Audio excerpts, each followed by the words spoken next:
ಯಾವ ಆರೋಪವನ್ನು ನೀವು ಬಿಜೆಪಿ ಮೇಲೆ ಮಾಡಿದ್ರು 40% ಕಮಿಷನ್ನು ಅಂತ, ಯಾವ ಆರೋಪವನ್ನ ಕೆಂಪಣ್ಣ ಬಂದು ಮಾಡಿದ್ರು ಅದೇ ಕೆಂಪಣ್ಣ ಈಗ ಮುಂದೆ ಬಂದಿದ್ದಾರೆ 40% ಕಮಿಷನ್ ವಿಚಾರದಲ್ಲಿ ಮಾತನಾಡ್ತಾರೆ. ಅವರಿಗೆ ಬಿಲ್ ರಿಲೀಸ್ ಆಗುತ್ತೆ, ಅವ್ರು ಮಾರೋದನ್ನ ಇಲ್ಲ ಅದು ಕಮಿಷನ್ ಎಲ್ಲ ಇದ್ದಿದ್ದೆ ಗೌರ್ಮೆಂಟ್ನಲ್ಲಿ, ಅವ್ರದ್ದೆಲ್ಲ ಅವ್ರದ್ದಷ್ಟು ಇವ್ರದ್ದಿಲ್ಲ, ಆದರೆ ಕಮಿಷನ್ ಅಂತೂ ಇದ್ದೇ ಇದೆ ಅನ್ನೋ ವಿಚಾರ ಹೇಳ್ತಾರೆ. ಎಲ್ಲೋ ಒಂದು ಕಡೆ ಅದನ್ನೇ ಅಜೆಂಡಾ ಇಟ್ಕೊಂಡ್ಬಂದು ಮತ್ತೆ ಇಲ್ಲಿ ಕಮಿಷನ್ ಆರೋಪ ರಾಜ್ಯ ಸರ್ಕಾರದ ಮೇಲೆ ಕೇಳ್ತಿದೆ ಅಂತ ಅದು ಶೇಮ್ ಅಲ್ವಾ?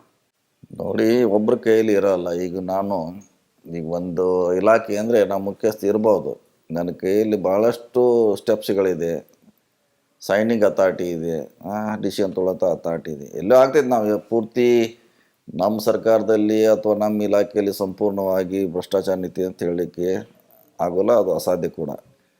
ಸೊ ಎಲ್ಲೇ ಒಂದು ಕಡೆ ನಡೀತಾನೆ ಇರ್ತೈತಿ, ಇನ್ನೊಂದು ಕಡೆ ಕ್ಲೀನ್ ಆಗಿರ್ತೈತಿ, ನಡೀತಾನೆ ಇರ್ತೈತಿ. ಆದರೂ ನಾವು ಸಾಧ್ಯದಷ್ಟು ಅದನ್ನು ನಿಯಂತ್ರಣ ಮಾಡಲಿಕ್ಕೆ ಪ್ರಯತ್ನ ಮಾಡ್ತೀವಿ.